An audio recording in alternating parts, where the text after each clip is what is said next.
ඔබට ආශිර්වාදවත් දවසක්. මම ප්‍රවීණ ඉංග්‍රීසි දේශක නිකලස් කෙනඩි. අපි නිරන්තරයෙන් ඔබට අපේ YouTube channel එක හරහා කාලෝචිත මාතෘකාවන් ගෙනින්න උත්සාහ කරනවා. ඒ වගේම මේ කාලෝචිත මාතෘකාවන් ඉතාමත් සංවාදයට තුරු දෙන කාරණාවක්. අද අපි මෙහෙම පටන් ගන්නවා. අපි කරන සෑම ක්‍රියාවකම සාර්ථකත්වයේ තියෙන්නේ ඒ ක්‍රියාව කරන්නේ ඇයි කියලා අපි දැනගන්න තාක්කල් පමණයි. උදාහරණයක් ඇටියට ඉස්කෝලේ යන්නේ ඇයි කියලා අහුවොත් ළමයිගෙන් කියනවා ඉගෙන ගන්න කියලා.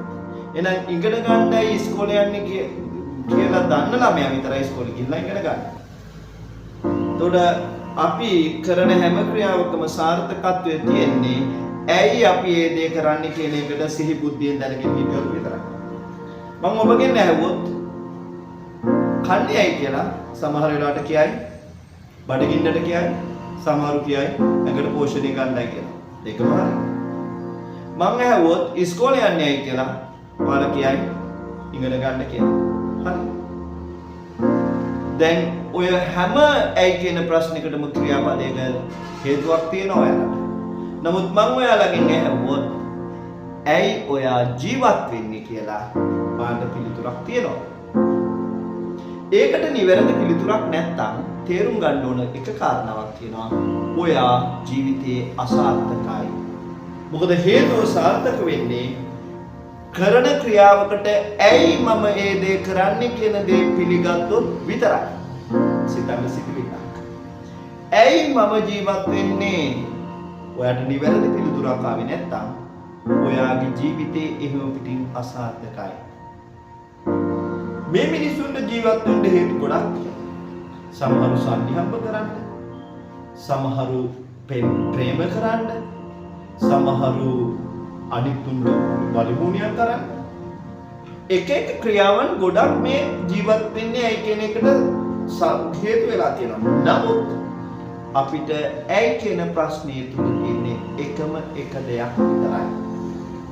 මොකද ඇයි මම ජීවත් වෙන්නේ? ඒකට පිළිතුර අපි හොයාගෙන යමු. මොකද හේතුව මම මීට ඉස්සෙල්ලා එපිසෝඩ් එකේ කිව්වා මේ විශ්ව රාජ්‍යය කවුද? මේ විශ්වය නිර්මාණය කළේ කවුද?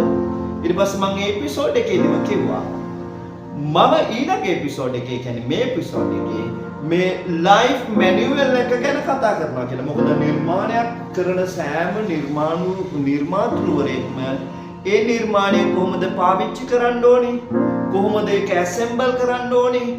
කොහොමද ඒක උපරිම ප්‍රයෝජන ලබා ගන්න කියලා කියන්න එයා මැනුවල් බුක් එකක් දෙනවා. මේ විශ්වයේ රාජ්‍යරුවෝ ඊට පෙර එකේදී අපි ඔප්පු කරලා පෙන්වුවා ක්‍රයිස්ට් කියලා. මේ විශ්වයේ නිර්මාණකරු ඊට පෙර එකේදී අපි පෙන්වු කරලා දුන්නා ක්‍රයිස්ට් කියලා. ඒතර මේ ක්‍රයිස්ට් උත් එහෙමනම් උන්වහන්සේගේ ලයිෆ් මැනුවල් එකක් දීලා තියෙනවා. එතකොට මේ ලයිෆ් මැනුවල් එක සෑම නිර්මාතෘවරයෙක්ම සම්ප්‍යම් ඔවුන්ගේ නිෂ්පාදනයන් තුළ ලයිෆ් මැනුවල් එක ලියද්දී එයා ලියන්නේ එයාගේ මව් භාෂාවෙන්. එහෙනම් එයාගේ වචන. එහෙනම් මේ විශ්වයේ මෙවුන් කරු අපි කියනවා දේවයන් වහන්සේ කියලා සමහරු කියනවා. අපි ඒ දේවයන් වහන්සේ කියන එකට අපි ක්‍රයිස්ට් කියලා කියනවා. ඒතර මේ ක්‍රිස්තුස් වහන්සේ එහෙමනම් උන්වහන්සේගේ ලයිෆ් මැනුවල් එක කොහෙද ලියන්න ඇත්තේ? අපි දේවයන් වහන්සේ කිව්වොත් නිර්මාණකරු දේව වචනය. එහෙනම් word of God කියලා සර්ච් කරන්න ඉන්ටර්නෙට් එකේ. word of God. මොකක්ද එන්නේ word of God කිව්වොත්?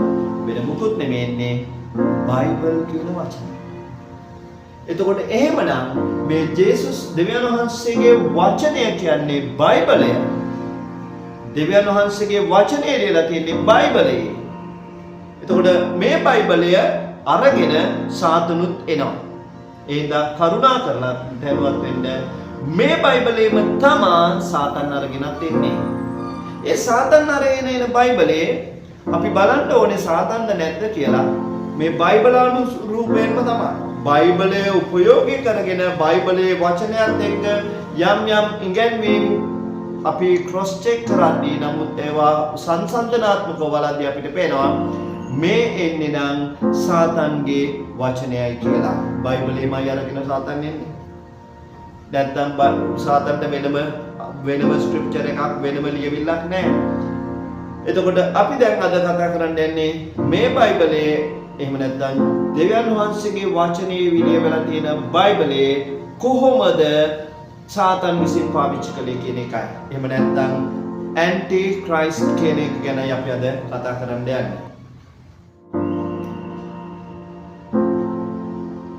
අපි එනම් බලමු මේ ඇන්ටි ක්‍රයිස්ට් එහෙම නැත්නම් ක්‍රිස්තු විරෝධී කියන එක කොහෙද තියෙන්නේ? මම ඉතිහාසයට යනවා ටිකක්. ඉතිහාසයට යනවා කියන්නේ මම ලංකා ඉතිහාසය. 1987 කොළඹ ප්‍රධාන පෙළේ පාසලක 8 වසරේ නැත්නම් 7 වසරේ මට මතක හැටියට ළමෙක් ඒ ළමයාගේ තාත්තා වැඩ කළේ ෆෝසස් වල. ඒ තාත්තගේ ගන් එක අරගෙන වෙඩි තියනවා තාත්තටයි අම්මටයි දෙන්නම. දෙන්නවම මරනවා. ඊට පස්සේ මේක හොයාගෙන යද්දී මේක පිළිබඳ ඉන්වෙස්ටිගේට් කරද්දී ඒ ළමයාගේ කන වෙලියලා තියෙනවා ACDC කියලා. ඒතකොට ACDC මූවමන්ට් එක එනවා ලංකාවට 1987. මේ ACDC මූවමන්ට් එක කියන්නේ ඇන්ටි ක්‍රයිස්ට් ඩෙවිල්ස් චයිල්ඩ් කියන එක. එතකොට මේ ඇන්ටි ක්‍රයිස්ට් ඩෙවිල්ස් චයිල්ඩ්. එතකොට මම මෙතෙන්දී කියන්න හදන්නේ මේ ඇන්ටි ක්‍රයිස්ට් කියන එක ස්පිරිට් එක තියෙනවා කියන එකයි. එවනම් අපි බලමු මේ ඇන්ටි ක්‍රයිස්ට් කියන ස්පිරිට් එක මේ පොළොවේ කොහෙද තිබුණේ කියලා. අපි ඒකද එහෙනම් බයිබල් පදයක් කතා කියවන්න යනවා. ඒ බයිබල් පදේ වෙන්නේ 1 ජුවාන් 2:18. ප්‍රිය දරුවනි, මේක අන්තිම කාලයේය. විරුද්ධ ක්‍රිස්තුස් එන බව නුඹලා ඇසූ ලෙසම දැනටම බොහෝ විරුද්ධ ක්‍රිස්තුස්වරු නැගිට සිටිති. මෙයින් මේක අන්තිම කාලය බව අපි දනිමු. දැන් මේ 1 ජුවාම් ඒ කියන්නේ ජුවාම් තුමා විසින් ලියන හසුරුපතක් මේක. පළවෙනි හසුරුපත. මේ ජුවාම් තුමා ඉන්නේ ක්‍රිස්තු මේක ලියවෙන්නේ ක්‍රිස්තු වර්ෂ 75 එනත් දැන් මේ ජුවාම් තුමා ඉන්න කාලය කියන්නේ ක්‍රිස්තු වර්ෂ 76 අතර තමයි මේ කියන්නේ ඇන්ටි ක්‍රයිස්ට් ඇවිල්ලා කියලා. එහෙනම් මේ අද පොළවේ ඇන්ටි ක්‍රයිස්ට් ඉන්නවා නම් මේ හෙට එන ඇන්ටි ක්‍රයිස්ට් කෙනෙක් ගැන නෙමෙයි කියන්නේ. මේ ඇන්ටි ක්‍රයිස්ට් ස්පිරිට් එක එනම් අවුරුදු 1900 ගානක් පරණ වෙන්න ඕන. 1900 ගානක් පරණ වෙන්න ඕන කිව්වනම් එහෙනම් අපි සභා ඉතිහාසයට යන්නේ. අපි ඔක්කොම දෙනා දන්නවා. ජේසුස් වහන්සේ උත්ථාන වෙලා ස්වර්ගස්ත වෙලා ස්වර්ගයට ගිහින් නැගලා ගෝලයන්ට දුන්න සභාව යනවා. මූලික සභාව මුල් ක්‍රිස්තියානි සභාව. ජේසුස් වහන්සේගේ මුල් ක්‍රිස්තියානි සභාවේ සෑම ගෝලයකම අපි දන්නවා මැරුවා කියලා. කවුද මැරුවේ? රෝම අධිරාජ්‍යය මැරුවේ. මොකද රෝම අධිරාජ්‍ය ක්‍රිස්තියානින්ව මැරුවා. මොකද ක්‍රිස්තියානින් ජේසුස් වහන්සේව ගැන කතා කරගෙන යද්දී ජේසුස් වහන්සේගේ සුභාරංචිය ව්‍යාප්ත වෙගෙන යද්දී මේක ලොකු ප්‍රශ්නයක් වුණා රෝම අධිරාජ්‍යයට. ඒ රෝම අධිරාජ්‍ය විසින් මෙන්න ක්‍රිස්තුස් මුල් කතෝලික සභාව මරලා මුල් කතෝලික සභාවේ කතෝලික ක්‍රිස්තියානින්ව මැරුවා. මුල් ක්‍රිස්තියානින්ව මැරුවා. ජුවාම්, ජාකෝබ්, එතකොට ස්ටෙෆාන් ඒ ඔක්කොම මැරුවා. ජේම්ස් ඒ ඔක්කොම මැරුවා. ඔහොම කරගෙන යන අතරතුරේ ඊට පස්සේ අපි දන්නවා ක්‍රිස්තු වර්ෂ 312 විතර කොන්ස්ටන්ටයින් කියන්නේ ඇත්තටම ඊවල් ස්පිරිට් එකක්. මොකද හේතුව එයාගේ වයිෆ්වත් මැරුවා, එයාගේ පුතාවත් මැරුවා. එහෙනම් ඉතින් හොඳ ස්පිරිට් එකක් වෙන්න ඇති. කොන්ස්ටන්ටයින් මෙන්න රෝම අධිරාජ්‍යය විදිහට උත්සාහ කරනවා මේ ක්‍රිස්තියානින්වත් රෝම අධිරාජ්‍යයේ වාසියට ගන්න. එහෙම නැත්නම් රෝම අධිරාජ්‍ය විසින් කරන හමුදාමය වැඩ කටයුතු සඳහා පාවිච්චි කරන්න. කොන්ස්ටන්ටයින් විසින් ක්‍රිස්තු වර්ෂ 315 පමණ ක්‍රිස්තියානින්ව වෙනස් කරනවා රෝමානු කතෝලිකයන් ලෙස. එතකොට මේ ක්‍රිස්තු එතකොට එදෙන් පටන් ඊට පස්සේ ගෙනාවා රෝමාධිරාජ්‍යයේ ආගමන හොත් රෝමානු කතෝලික සභාව තමා ජේසුස් වහන්සේගේ සුභාරංචි අරන් යන එකම සභාව කියලා. අපි බලමු ජේසුස් වහන්සේගේ සභාව ඇත්තටම රෝමානු කතෝලිකද කියලා. මොකද හේතුව ජේසුස් වහන්සේ කිව්වේ නැහැ මං හින්දා ඔබලා ගිහින් මරපල්ලා කියලා. ජේසුස් වහන්සේ කිව්වා මෙහෙම දෙයක්. ඔබ මං හින්දා ඔබගේ ජීවිතේ දීපන්. ඒක තමයි පාවුලු, ජෝන්, ජාකෝබ්, ස්ටෙෆන්ලා කළේ. හැබැයි රෝමානු කතෝලික සභාව ගෙනාවා පිළිමයක් බැනර් එකක් we are the only representation of Christ. No, it's not. එහෙම නෙමෙයි. අපි තමයි එකම ජේසුස් වහන්සේගේ සභාව අරන් යන කට්ටිය. අනේ නෑ, ඒක තනිකර ඇන්ටි ක්‍රයිස්ට්. මොකද හේතුව රෝමානු කතෝලික රෝමා අධිරාජ්‍යයේ සභාව කතෝලික ජේසුස් වහන්සේගේ සුභාරංචිය කොහොමද අරන් ගියේ? මිනිසුන්ව මරලා. එහෙම නෙවෙයිද?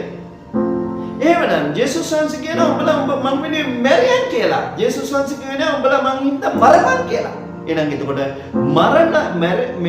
මරණ එක සාතන්ගේ වැඩක්. එයින් එහාට යමෝනි. මොකද ස්ක්‍රිප්චර් එක ඇත්තටම මොකද මං මුලදී කිව්වා මේ ස්ක්‍රිප්චර් එක අරගෙනම තමයි ඩීමන් එන්නේ. එහෙම නැත්නම් සාතන් එන්නේ. මේ සාතන් ඔයාලට ආදරේ නෑ. ඔයාලත් මෝඩ වෙන්න එපා. මේ ඔයාලා හිතනවා ඇති මම ජේසුස් වහන්සේව දන්නවා කියලා. හැබැයි ජේසුස් වහන්සේව දන්නවා කියලා හිතන තරමටම ඔයා නොදන්නා වෙන්න පුළුවන්. ඔයා මුලා වෙලා.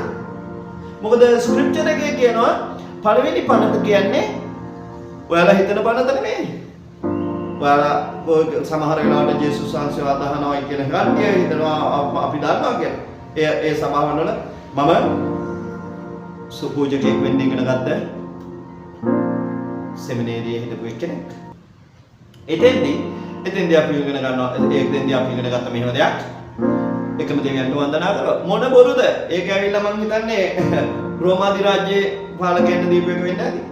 මොකද පාලකයෝ පාවිච්චි කළා පූජකයන්ව දේශපාලන කටයුතු සඳහා. අද ලංකාවෙත් සිද්ධ වෙනවා. පාලකයන්ව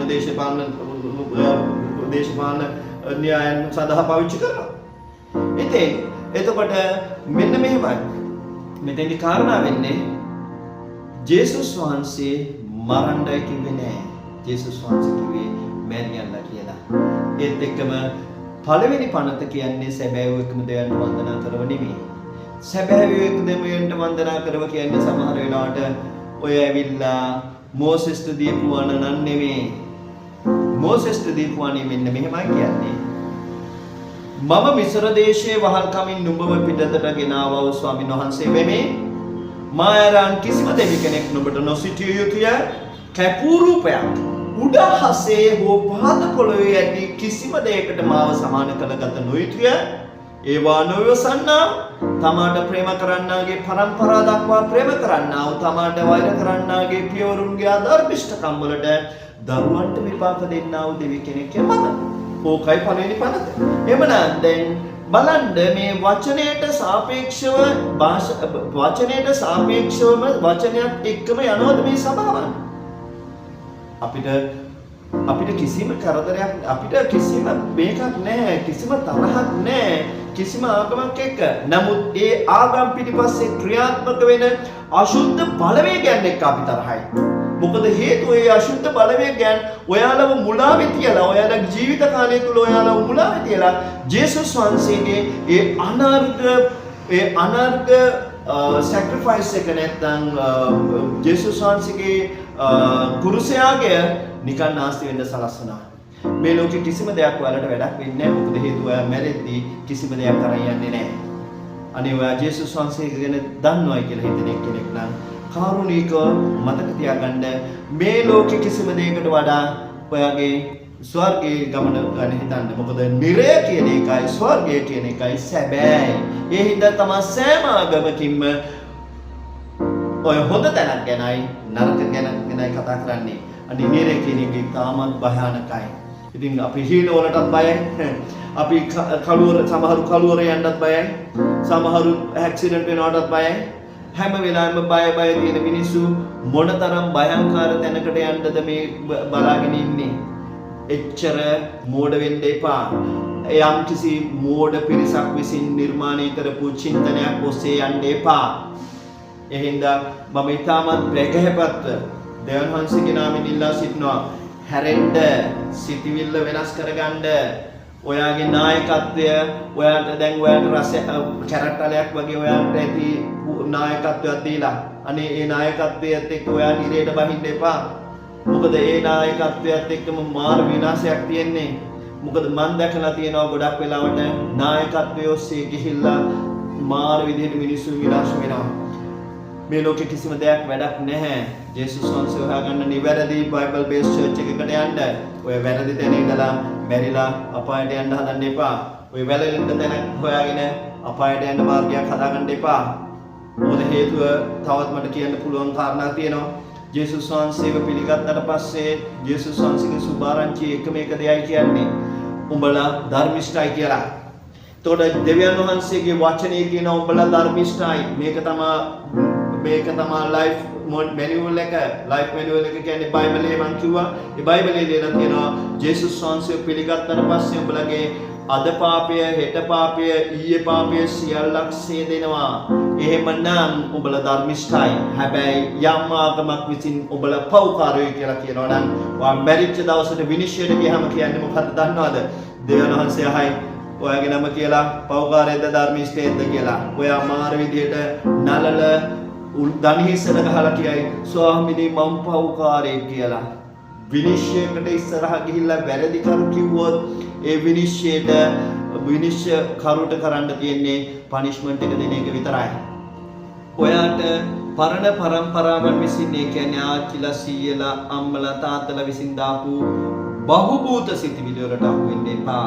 මොකද හේතුව ඔයාගේ ජීවිතේ ඔයායි. ඔයාගේ විනිශ්චය ඔයාටයි බලපාන්නේ. ඔයාට කවදාවත් කියන්න බෑ අරයා හින්දායි මට මේක උනේ කියලා. මොකද විනිශ්චයක්.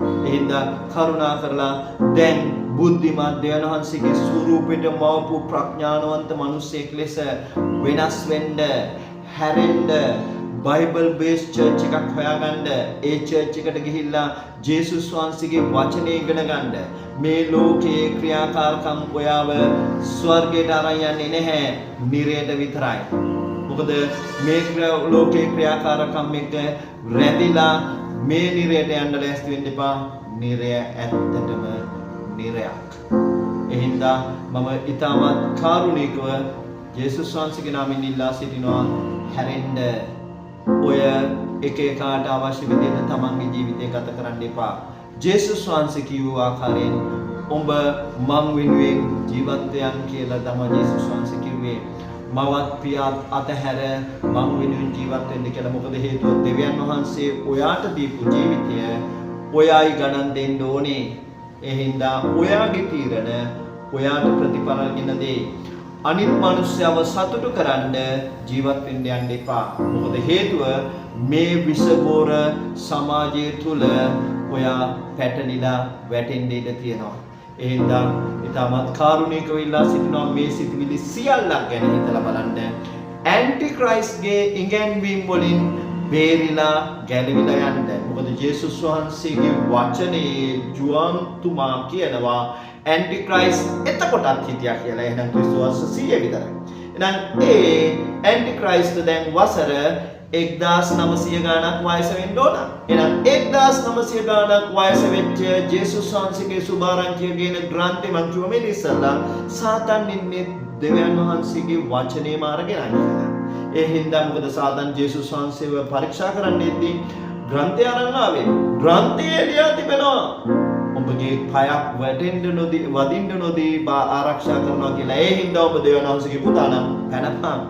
හරි එතකොට එතෙන්දි කාරණා වෙන්නේ මේකයි සාතන් අනිවාර්යෙන් එන්නේ ග්‍රන්ථය අරගෙන ග්‍රන්ථයේ ඕඩ විදිහට ග්‍රන්ථයේ ජේසුස් වහන්සේගේ වචනේ කියන ජේසුස් වහන්සේ කුලිය ගෙව්වා බලධර්මිෂ්ඨයි කියලා හැබැයි සාතන්ගේ වචන හරවනවා අනේ උඹලා පව්කාරයෝ කියලා ජේසුස් වහන්සේ කියන මම වෙනුවෙන් ප්‍රාණය දීපන් කියලා අනේ සාතන්ගේ ආත්මයන් විසින් කියනවා බල මරලා හරිමාව ප්‍රොමෝට් කරපන් කියලා යේසුස් වහන්සේම කිව්වේ නෑ.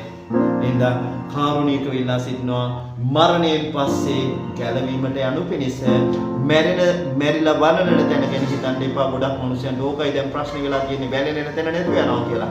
නැත්තම් සමාජයෙන් කොන් වෙනවා කියලා. සමාජයෙන් කොන් වුණත් කමන්නේ ස්වර්ගයට නගින්න ලෑස්ති වෙන්න. වැළෙන තැන මොකක් වුණත් කමන්නේ ස්වර්ගයට නගින්න ලෑස්ති වෙන්න. මේ වැළෙන තැනයි සමාජයේ පිළිගැනීමයි තුල අනේ ගිහිල්ලා නිරයට බහින්න ලෑස්ති වෙන්න එපා.